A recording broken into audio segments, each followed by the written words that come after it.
saya tahu itu. Kaya tapi gelisah, atau miskin tapi tenang, pilih mana? Ya, saya tahu kan. Kaya tapi tenang. Oke, di fase ini wahyu belum turun.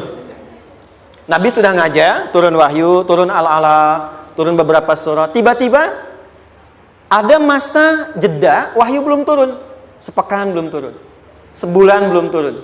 Disitulah muncul seakan ada amunisi bagi orang-orang yang tidak senang dengan Nabi, tidak senang dengan ajakan Nabi pada kebaikan. Ini poin yang kedua.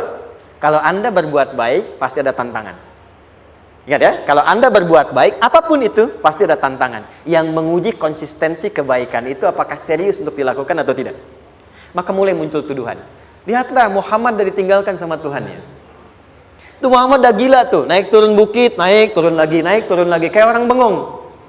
Muhammad udah ada beban di pundaknya. Jangankan umatnya, Rasulnya saja yang mengklaim Rasul punya masalah katanya, ya kan? Dan ditinggalkan Tuhannya, kok masih mau ikut Muhammad? Maka dalam keadaan itulah kemudian ditunggu, naik turun, turunlah kemudian dua surah sekaligus, surah 93, surah 94, yaitu surah Ad-Duha dan Al-Insyirah.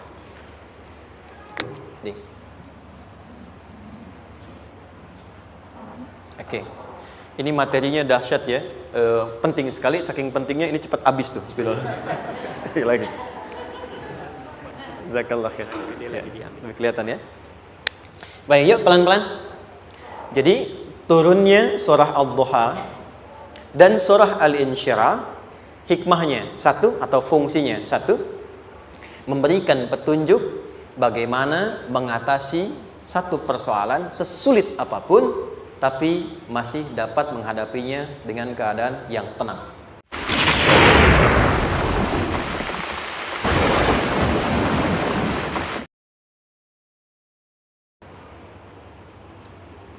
Satu surah ini atau dua surah ini diturunkan untuk membimbing setiap hamba menuju kepada ketenangan hati. Dua, membangun kekuatan mental sehingga dalam situasi apapun dia tetap kuat mengatasi berbagai persoalan kehidupan.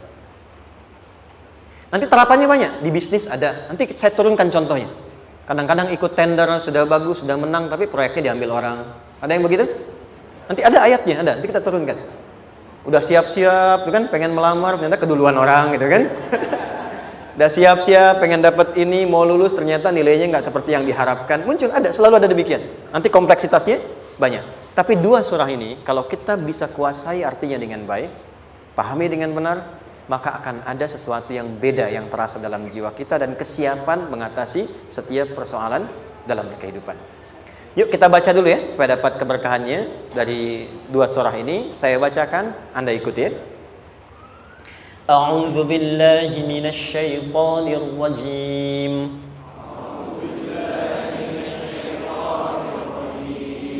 Bismillahirrahmanirrahim.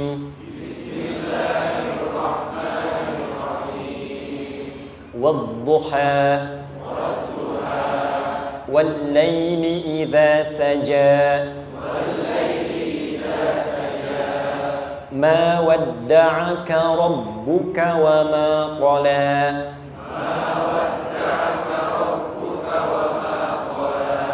Ma wadda'aka rabbuka wa ma qala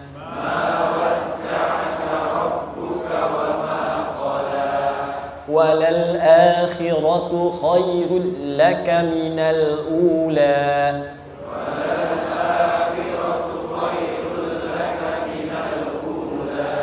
وَلَسَوْفَ يُعْطِيكَ رَبُّكَ فَتَرْضَى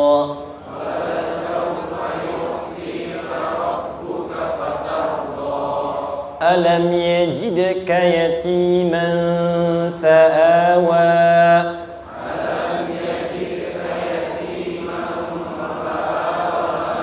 وَوَجَدَكَ ضَالًّا فَهَدَى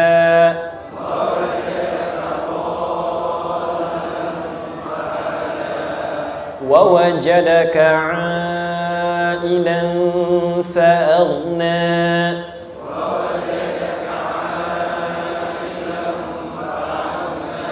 فأما اليتيم فلا تقهر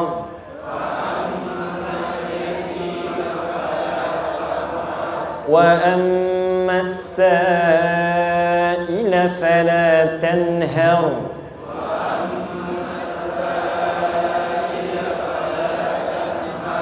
وأما بنعمة ربك فحدث.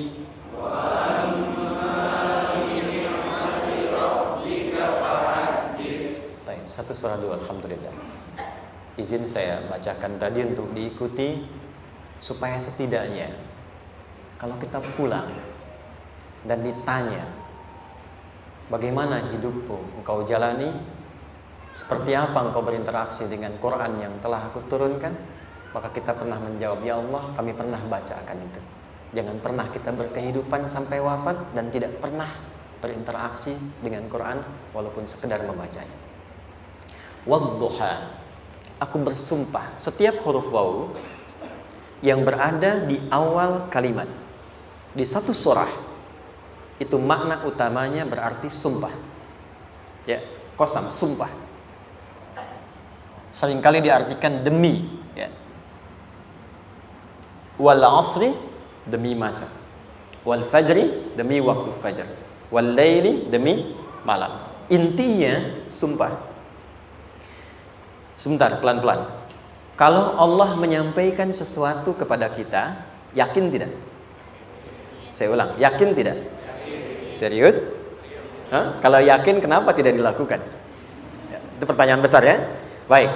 Kalau Allah menyampaikan, tidak bersumpah pun harusnya kita yakin.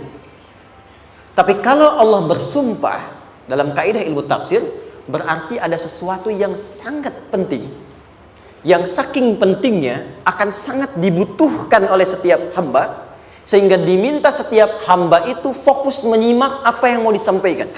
Bahkan saking pentingnya menyimak itu, Allah bersumpah. Jelas? Jadi kalau teman-teman menemukan di Quran ada ayat dibuka dengan sumpah, berarti ada kasih Allah yang tinggi yang akan disampaikan di ayat itu sampai meminta kita fokus untuk menyimaknya. Ad-duha, untuk memudahkan maknanya, teman-teman, kalau waktu duha itu jam berapa ya? Oke, sebetulnya dimulai sejak matahari itu mulai naik, yang memantulkan, ya, atau menyinari cahayanya itu mulai terasa lembut. Ya, kalau misalnya kita ambil 1,5 jam setelah subuh. Sekarang subuh 4:30 lah, taruhlah 4:30 ya. 1,5 jam berarti jam 6 kan? Nah, itu awal duha tuh. Awal duha. Sampai ke pertengahan kurang lebih 9:30, jam 10. Akhir duha jam 11 sampai menjelang ke zuhur. Awal duhanya disebut dengan syuruk namanya. Syuruk. Jadi syuruk itu awal duha. Kalau sudah jam 6 ada cahaya matahari ya, enak nggak ke tubuh kita itu? Nyaman nggak? Jam 8 enak nggak kalau berjemur ya? Jam 9 enak ya? Nah, ini kata kiasan dalam bahasa Arab. Kalau kita merasakan sesuatu yang enak, nyaman, memberikan manfaat yang banyak, itu orang Arab sering memberikan kiasan dengan waktu-waktu tertentu, di antaranya duha. Jadi kalau kita menemukan kalimat duha, jangan langsung diartikan ke waktu duhanya. Boleh jadi yang diinginkan adalah makna di balik itu, yaitu semua kenikmatan dan kenyamanan yang didapatkan.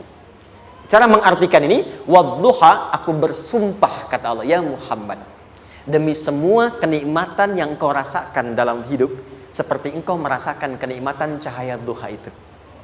Jelas? Wal laili idza saja, dan aku bersumpah, al-lail, lail itu apa?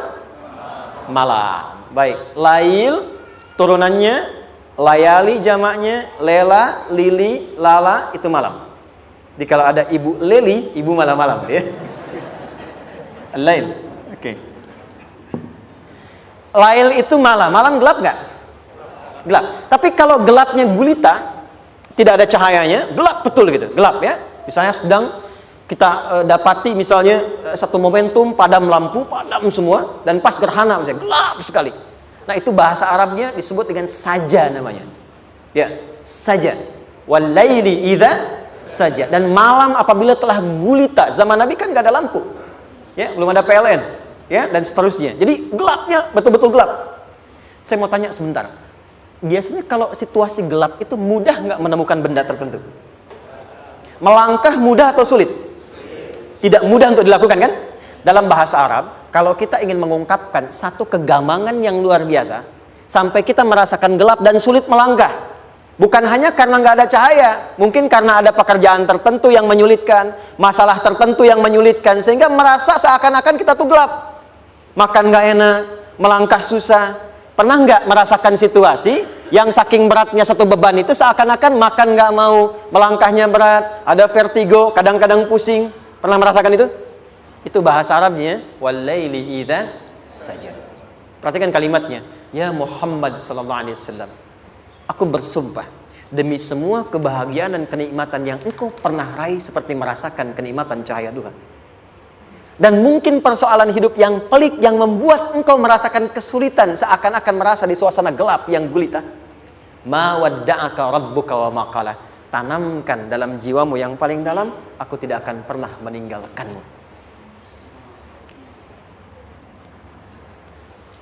Ada suami pulang dari pekerjaan, mendapati istri sedang termenung dan mengalir air matanya. Tiba-tiba suaminya datang mengatakan, hangat sekali pada istrinya, di sampingnya, membelainya dan mengatakan, "Ma, demi semua suka yang pernah kita lalui bersama, dan demi duka yang mengalirkan air matamu saat ini pun, tanamkan dalam hatimu yang paling dalam, Papa akan selalu bersama Mama dalam setiap situasi itu." Kira-kira para ibu merasakan itu bagaimana perasaannya? Masa sih? Tapi itu menarik loh. Menarik ya. Jadi kalau teman-teman ngaji surat Yusuf, di surat Yusuf itu laki-laki diilustrasikan dengan matahari, perempuan diilustrasikan dengan rembulan. Ya. Inni ra'aitu ahada asyara kaukaba wasyamsa wal qamara ra'aituhum li sajidin. Ayah, aku melihat bulan dan matahari serta 11 gemintang sujud hormat kepadaku. Jadi matahari diartikan itu sebagai laki-laki, suami, ayah. Kenapa disebut matahari? Diilustrasikannya, matahari itu kan menyengat dengan kuat. Kalau kita menjemur, mengeringkan pakaian, melindungi. Tipikal suami itu melindungi. Ada yang ganggu istri, sengat dengan kuat. Ada air mata yang mengalir, hei, keringkan itu sehingga tidak larut air mata mengalir di pipinya. Itu matahari. Sebaliknya rembulan. Rembulan itu kan enak dipandang, bukan bulannya ya. Bukan bulannya. Kalau bulannya kan desainnya nggak sempurna, baik terlihat. Tapi cahaya rembulannya tampil dengan indah, tampil dengan baik, enak dipandang, menenangkan, dan tidak tertukar. Jangan sampai ada istri jadi matahari, suami jadi rembulan. Jelas ya? Dengan kekuatan bulan aku menghukummu, ya kan? Itu salah. Oke. Tahan sampai sini, tahan. Lihat baik-baik. Saya berhenti sampai sini dulu. Kalau di Quran ada ayat menyebutkan, tidak spesifik orang yang disebutkan dan kapan kejadiannya, maka peristiwa itu akan terjadi dan dialami oleh kemungkinan generasi berbeda di setiap masa dengan tokoh berbeda tapi perasaan yang serupa. Sebaliknya, kalau disebutkan namanya, jelas identitasnya, kapan kejadiannya, maka peristiwa itu hanya akan menimpa orang tersebut dan tidak akan dialami lagi orang lain setelahnya. Saya tanya dulu yang akhwat, yang perempuan, kenal Maryam? Kenal, bagus. Kenal di mana? Maryam anaknya Imran, mengandung, melahirkan Isa alaihissalam, Yesus Mesias, tanpa disentuh laki-laki manapun. Dan di Quran identitasnya disebutkan langsung, Maryam binti Imran, wa Maryam ibnata Imran. Ini menunjukkan kesan bahwa yang mengandung dan melahirkan tanpa disentuh laki-laki manapun, itu hanya Maryam anaknya Imran. Ingat ya, mengandung, melahirkan tanpa disentuh laki-laki manapun. Bukan mengandung, melahirkan tanpa suami, kalau itu banyak dia. Ya, mengandung, melahirkan tanpa disentuh laki-laki manapun. Hanya Maryam binti Imran. Tapi kalau nggak disebutkan siapa orangnya, kapan kejadiannya, tidak detail disebutkan, ini artinya situasi itu akan dialami kembali oleh orang di masa depan dengan generasi yang berbeda tapi substansi yang sama. Pertanyaannya, pernahkah kita mengalami situasi yang sulit sampai seakan merasa gelap? Nah, baik, maka adab yang pertama jika mengalami situasi seberat apapun dalam berkehidupan, maka dekati Allah Subhanahu wa Ta'ala. Ini awalnya, dekati Allah. Apalagi kalau ada yang mengatakan ini nggak mungkin, ini nggak akan terjadi, ini nggak bisa. Kalau sudah ada tanda seperti itu tanda langsung dari Allah, supaya Anda diminta langsung mendekat kepada Allah dan tinggalkan semua makhluk. Karena Allah hanya akan mengabulkan langsung kepada Anda tanpa perantara siapapun. Itu yang terjadi pada Nabi Zakaria. Ini nggak mungkin, ini mustahil. Maka beliau langsung memohon kepada Allah dan langsung menyebutkan, ya Allah, saya minta darimu saja, tidak dari yang lain. Maka dikabulkan seketika. Jadi yang pertama, jika punya kesulitan sebesar apapun, seberat apapun, cepat dekati Allah.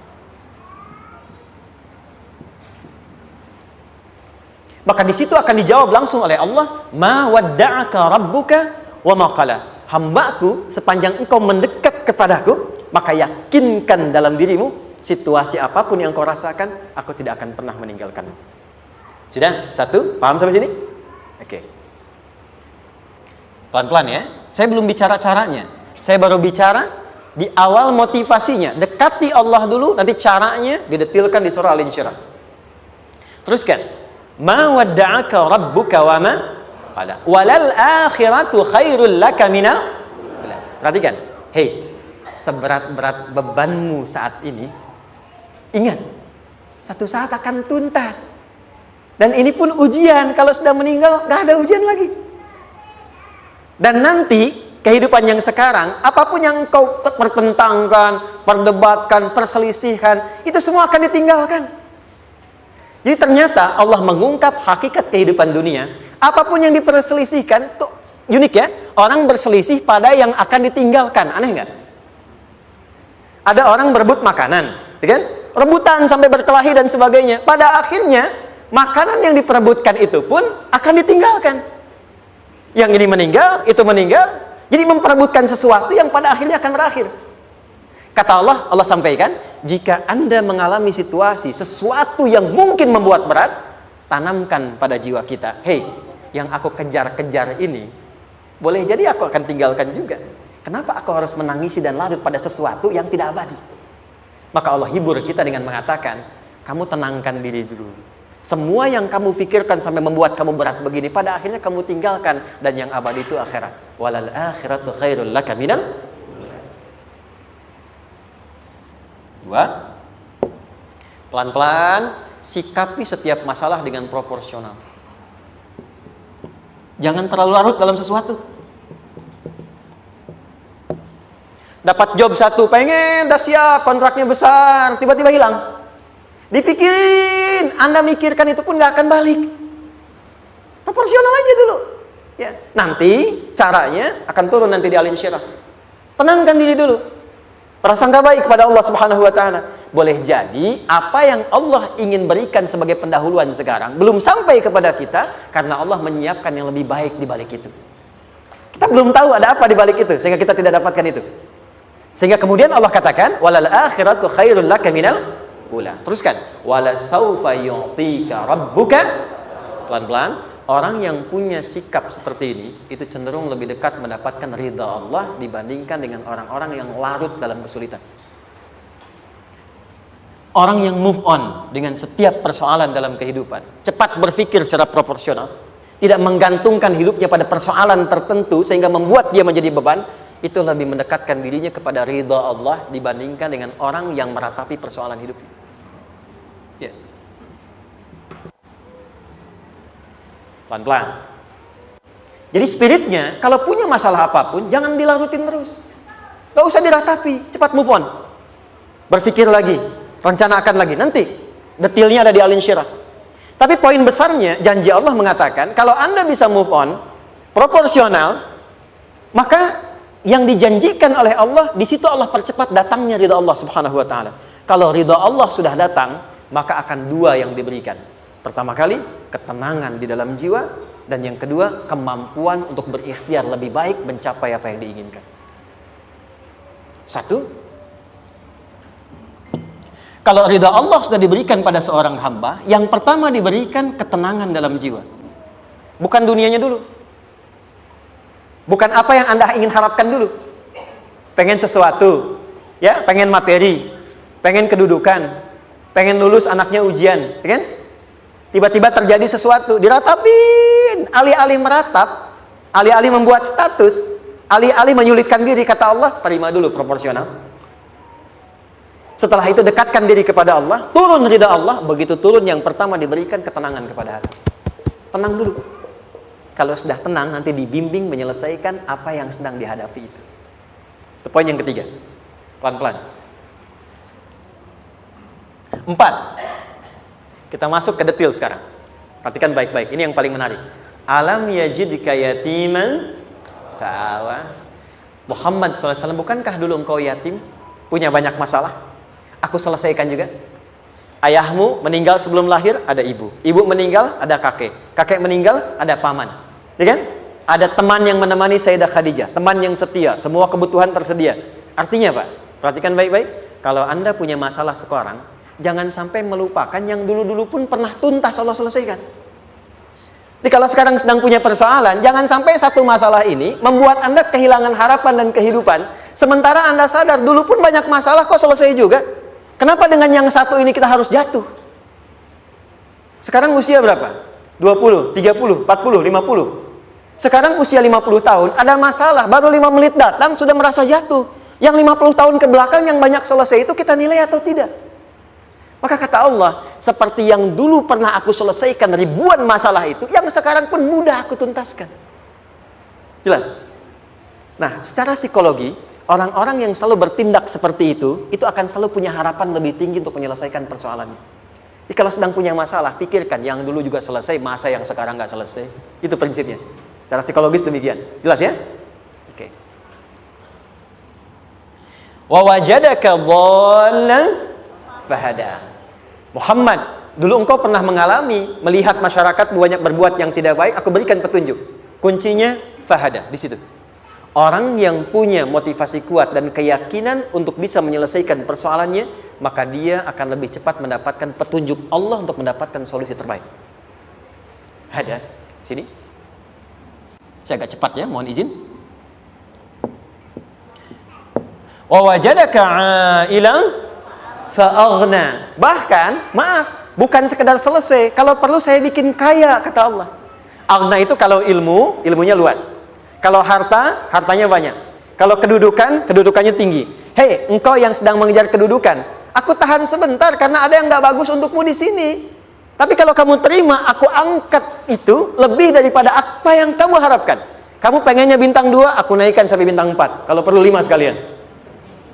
Hei, kamu yang in kampus di sini, aku tahan. Bahasa kamu nggak lulus, kamu nangis, kamu mengadu, kamu datang pada orang tuamu. Orang tua mulai protes, mulai curhat macam-macam. Terima dulu. Mungkin di sini ada yang tidak baik seperti doa ibumu yang sering memohon, ya Allah, jangan sampai anakku berbuat yang salah.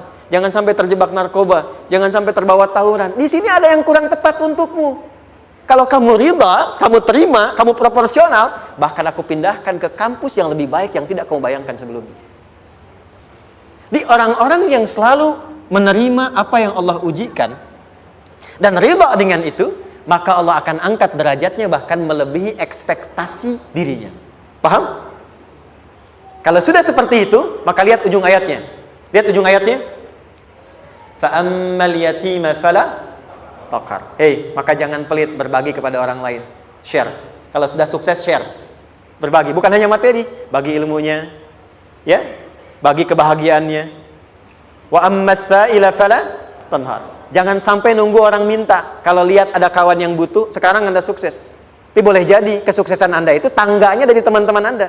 Kalau sudah teraih ke atas, lihat lagi anak tangganya ke bawah. Ajak teman, jangan ditunggu minta. Ajak, bawa dia, berikan peluang. Jangan sampai dia minta, apalagi Anda bentak-bentak. Aku kan yang dulu bantu kamu. Jangan sampai keluar kata-kata itu. Kamu bisa naik di atas karena aku kan yang dulu bantu kamu. Kamu bisa jadi pemeran utama karena aku yang rekomendasikan. Karena aku yang dorong kamu, misal. Jangan sampai keluar kata-kata itu. Apalagi langsung keluar, tidak. Ini karena ilmuku saja misalnya. Kalau itu bisa dilakukan dengan baik. Lihat ujungnya. Wa amma bi ni'mati rabbika fahaddits. Maka semua nikmat yang dirasakan akan mudah untuk diimplementasikan dan disyukuri. Jadi semua nikmat itu bukan cuma dirasakan. Jadi membagi semua nikmat itu adalah rasa terbaik untuk menikmatinya.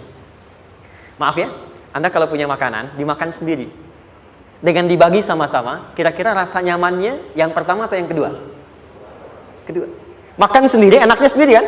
Tapi ketika ada teman berbagi dan tahu, oh enak ya, nyaman ya, ada kebahagiaan, ada ngobrol, ada tertawa, ada kebersamaan, itulah inti nikmat yang sesungguhnya. Wa amma bi ni'mati rabbika, ternyata masalah yang diberikan bukan ingin memberikan beban, tapi ujungnya, endingnya supaya Anda bisa mendapatkan nikmat berkualitas yang bisa dibagi.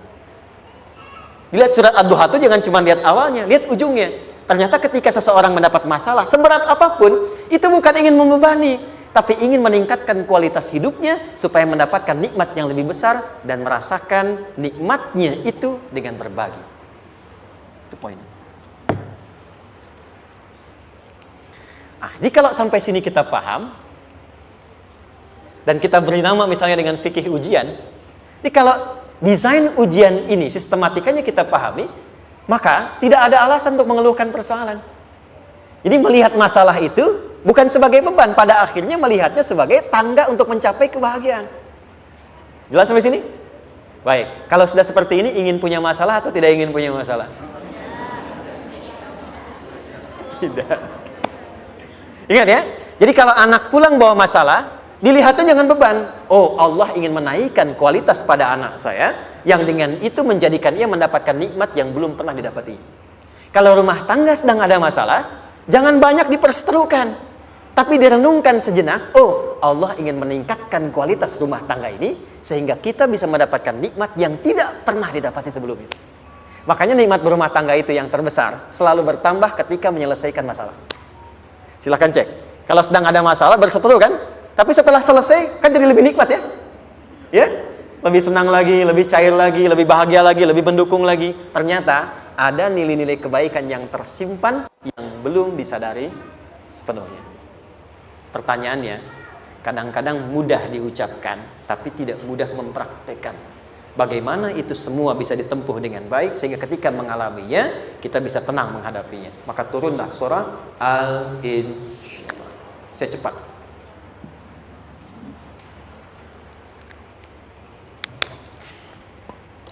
Teman-teman, ini apa? Kelas ya? Baik, pelan-pelan sedikit. Kira-kira volumenya besar kecil? Kecil ya? Baik. Kalau saya bandingkan dengan gayung, volumenya besar mana? Gayung ya? Baik. Kalau ini saya perlebar, sehingga bisa memasukkan apapun ke dalamnya, itu bahasa Arabnya disebut dengan insyirah namanya. Jelas? Meluaskan sesuatu sehingga terlihat lapang, sehingga memudahkan setiap hal masuk ke dalamnya. Itu insyirah namanya.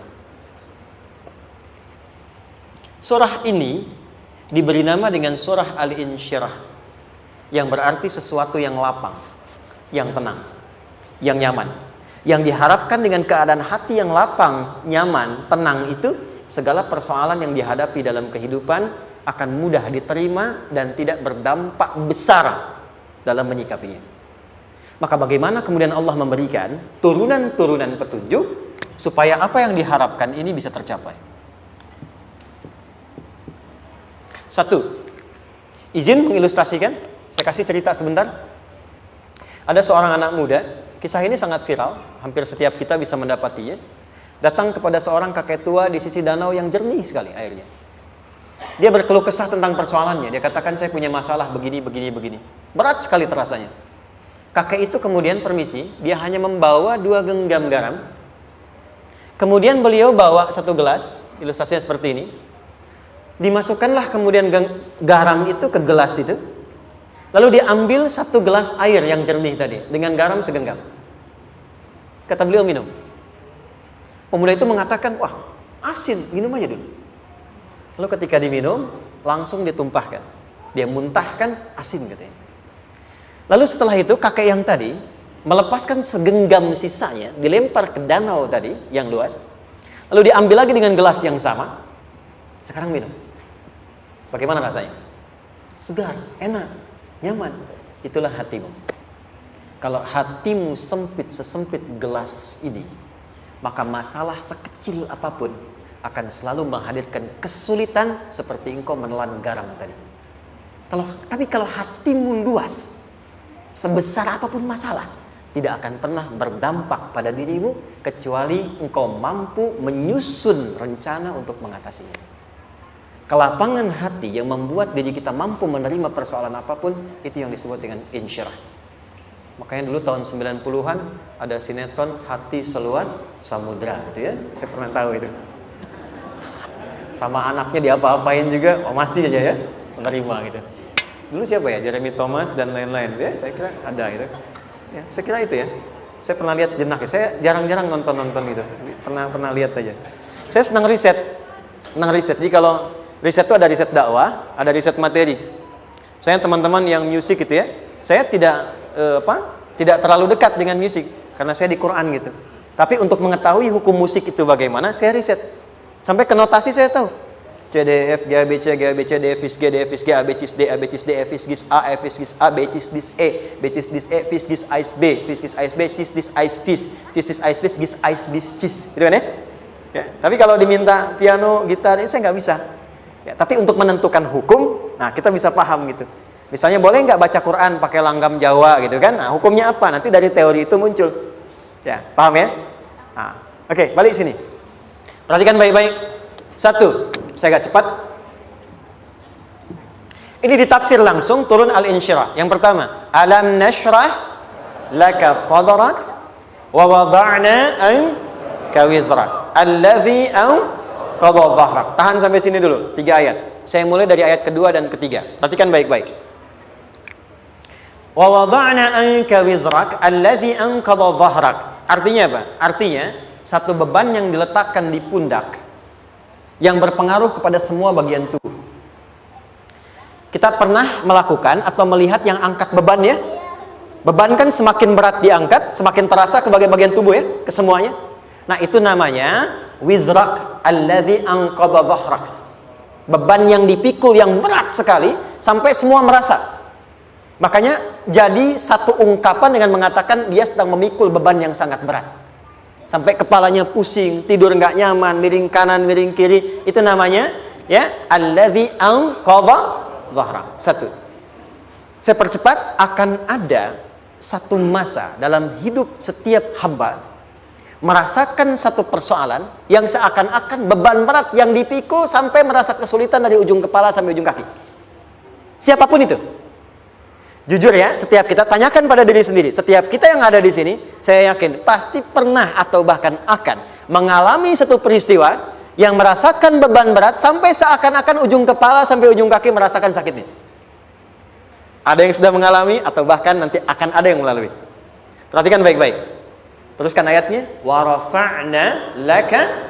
Perhatikan. Kalau ada yang sedang merasakan itu, yakinlah kata Allah, pada saat itu sesungguhnya Allah sedang mengangkat derajatnya dan meningkatkan kualitas hidupnya untuk mencapai sesuatu yang istimewa yang belum pernah diraihnya.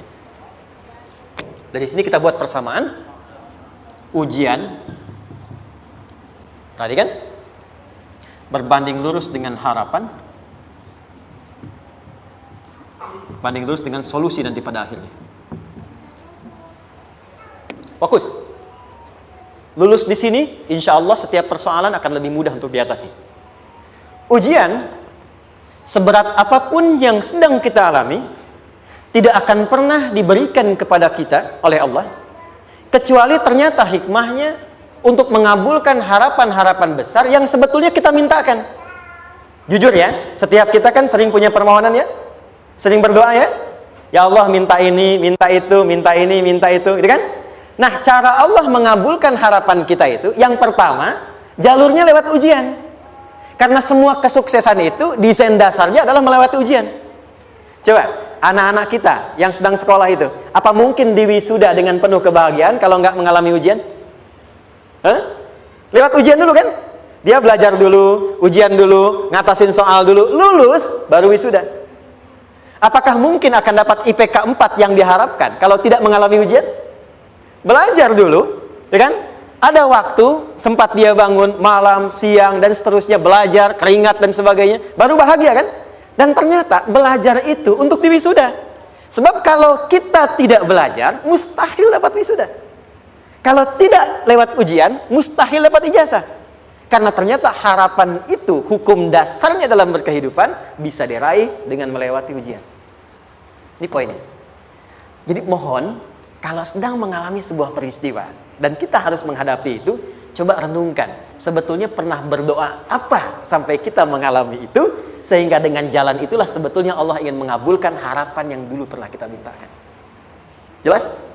Oke, satu. Yuk, turunkan rumus ya pelan-pelan. Quran surah kedua ayat 286. Ini kesini dulu, baru nanti kita balik lagi.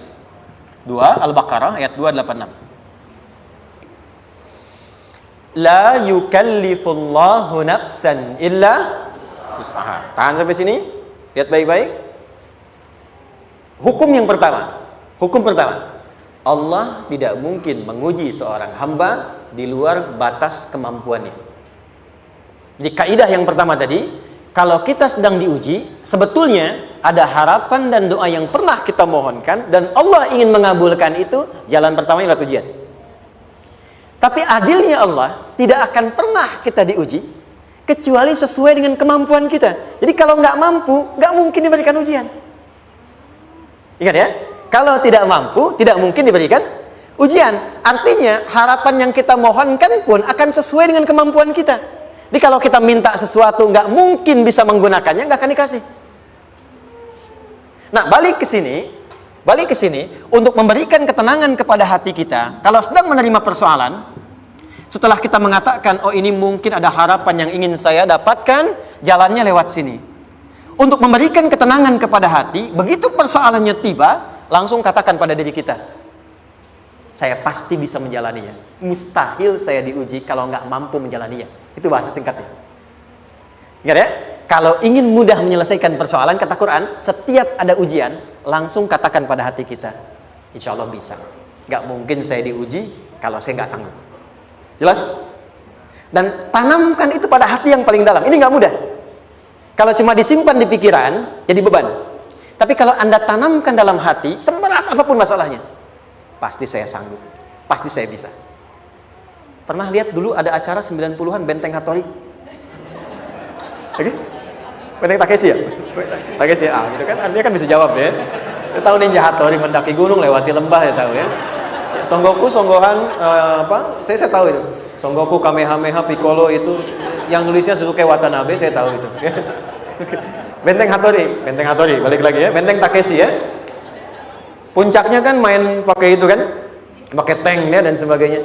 Tapi pernah ingat gak satu episodenya itu? Begitu akan bertarung, kan selalu ada motivator di sampingnya itu mengatakan, ayo kamu bisa, gitu kan? Wah, namanya. Dia nggak ngaji Quran tuh. Kita punya ayatnya. Pernah nggak? Buka lagi ya dulu ya. Oke. Korea, kenapa bisa nyusul Jepang? Salah satunya, waktu Jepang itu maju, setiap di Korea itu ditanamkan dari mulai anak-anak TK-nya. Kita harus lebih daripada Jepang. Sejak anak-anaknya TK. Itu ditanamkan betul. Kita bisa, kita dari TK. Sehingga ketika di sana bikin Honda, sini Hyundai. Hyundai kan dibacanya Hyundai. Kan? Sana Honda, sini Hyundai gitu. Di apapun yang dibuat Jepang, Korea harus lebih unggul. Itu ditanamkan dari awal. Bisa.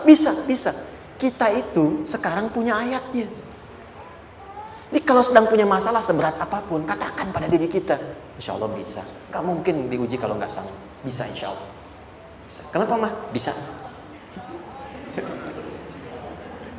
Jelas? Oke. Sudah di situ teruskan. Lanjutkan. Warafa'na laka dzikra. Teruskan. Fa inna ma'al usri. Nah, ini poin terbesarnya. Fa inna ma'al usri yusra. Fa huruf yang menunjukkan sesuatu berlangsung dengan cepat. Inna di ilmu nahwunya berbunyi begini, di gramatikal bahasa Arab. Harfu nasbin wa taukidin. Tansibul isma wa tarfa'ul khabara. Mabniyun 'alal fathi la mahalla lahu min al-i'rabi. Paham? Tidak. Inna huruf yang digunakan untuk menguatkan informasi agar ditancapkan ke dalam hati sekuat-kuatnya dan jangan pernah ragu. Jadi kalau orang Arab itu nancapkan tongkat begini dan kuat, tidak goyah, itu nasab namanya. Nasabar rajula asahu fil ardi. Inna ini harfu nasab. Jadi kalau ada di Quran dibuka informasinya dengan inna, maksudnya begini, hei, tancapkan informasi dalam hatimu dengan kuat, jangan pernah ragu. Yakinkan pada dirimu. Apa yang harus diyakinkan? Ma'al usri yusra. Inna ma'al usri yusra. Usrun sama dengan yusrun. Lari ke sini. Oke. Apa artinya usrun? Sulit. Oke. Sulit itu ada dua. Ada sa'bun, ada usrun. Kalau kesulitan yang relatif, kata si A sulit, si B mudah, itu sa'bun namanya. Contoh, kata si fulan, bahasa Jepang susah. Padahal kata yang lain tidak. Saya ke Jepang, anak-anak kecil begini bisa bahasa Jepang, gitu kan? Bagi mereka mudah, gitu ya. Saking mudahnya gitu. Kata shiwa, gitu. Anak-anak kecil, bagi mereka mudah, bagi kita belum tentu. Itu sa'bun. Inna lughatal yabaniyya sa'bah. Relatif. Tapi kalau kesulitan yang sifatnya mutlak, semua orang mengatakan sulit. Maaf, bawa mobil, sulit atau mudah? Bukan mengendarai ya, bawa mobil, bawa. Sulit ya? Sulit ya? Baik, sepakat sulit semuanya. Nah, itu dalam bahasa Arab dikenal dengan usrun. Kesulitan yang semua sepakat bahwa itu susah. Sulit, semua sepakat. Dan ketika ada orang bicara, aku sedang punya masalah begini. Semua mengatakan, wah itu nggak mudah, itu nggak mudah. Itu usrun namanya. Lawannya, kemudahan yang relatif disebut sahlun. Tapi kemudahan yang semua sepakat bahwa itu mudah, itu yusrun namanya. Mengangkat spidol, semua mengatakan mudah, ringan. Itu yusrun namanya. Perhatikan, Allah tidak memasangkan sa'bun dengan sahlun, tapi memasangkan usrun dengan yusrun. Orang-orang yang punya keyakinan kuat, setiap persoalan itu akan selesai. Dan dia mengatakan pada dirinya, aku bisa melewatinya. Maka, perhatikan kalimatnya kata Quran. Inna ma'al usri yusran. Sesulit apapun masalah yang sedang dia alami, maka Allah akan datangkan solusi semudah-mudahnya yang bisa dia nikmati. Dengan kata lain, kalau kita bawa ke bahasa psikologi, kalau sedang menghadapi persoalan seberat apapun, selain kita mengatakan, ini pasti bisa saya lalui, saya insya Allah sanggup mengatasinya, katakan pada diri kita, ini pasti selesai. Pasti ada solusinya, pasti mudah. Katakan, walaupun memang solusinya belum datang, tapi tenangkan pada diri kita dengan mengatakan, inna ma'al usri yusra. Bahasa psikologinya, katakan pada diri kita, ini pasti selesai. Gak mungkin gak selesai, pasti ada solusinya, pasti mudah. Itu lebih memberikan harapan pada diri kita untuk menuntaskan persoalan dibandingkan dengan meratapinya. Jelas? Teruskan. Fa inna ma'al usri. Kalau masih ragu kata Allah, katakan lagi sekali lagi. Sampai hati kita merasa nyaman. Jadi kalau sedang punya persoalan seberat apapun, tanamkan pada diri kita, pasti selesai. Belum nampak, insya Allah pasti selesai. Gak mungkin diuji kalau gak ada solusi. Itu lebih memberikan harapan. Setelah itu, fa idza faraghta, mitigasi masalahnya, mitigasi persoalannya, tuliskan ini masalahnya apa, rumah tangga apa saja, misalnya dia ada suami, ada istri, ada anak-anak, masalah ada di mana. Kadang-kadang benangnya jadi kusut karena satu-satu nggak segera diselesaikan. Maka kata Al-Quran, fa idza faraghta, satu-satu mitigasi dulu. Satu masalah di sini, lihat di suami, lihat di istri. Kalau pekerjaan, masalahnya apa, sebelum bercabang kemana-mana, petakan. Apakah rekanannya, apakah relasinya, apakah kemampuannya, apakah manajerialnya, apakah marketingnya. Mitigasi, kotaki semua, selesaikan satu-satu. Setelah itu, apa yang dilakukan? Wa ila rabbika, tawakal sepenuhnya kepada Allah untuk menentukan hasilnya. Tawakal itu yang paling mahal.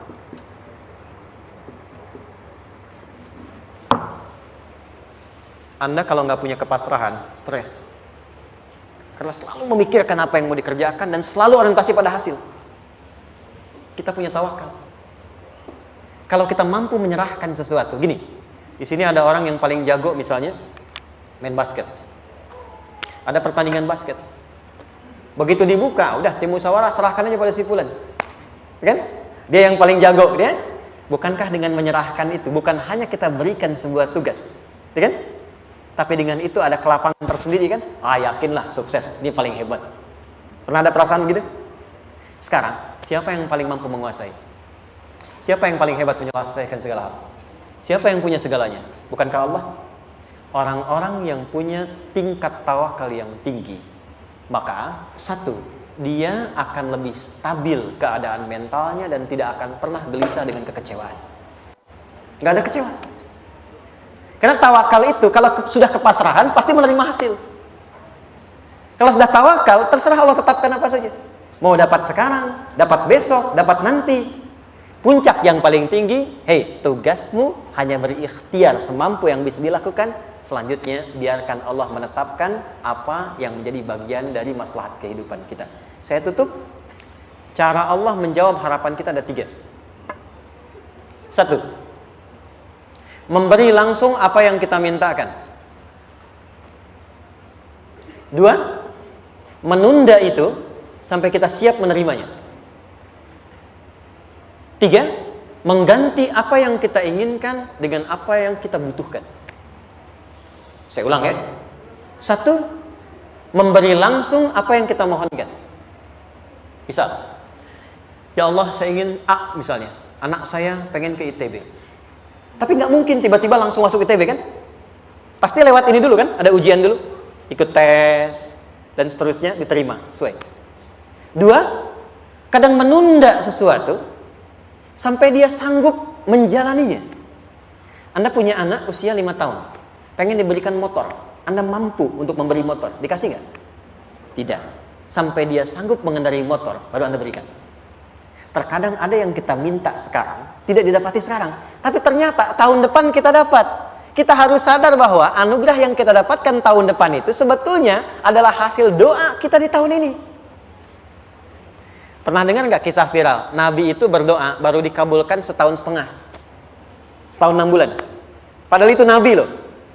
Kiblat pertama kita kemana? Palestina kan? Baitul Maqdis kan? Nabi berdoa, mohon terus nengok ke langit. Al-Baqarah 144, minta, jawabannya turun setelah setahun setengah, setahun 6 bulan.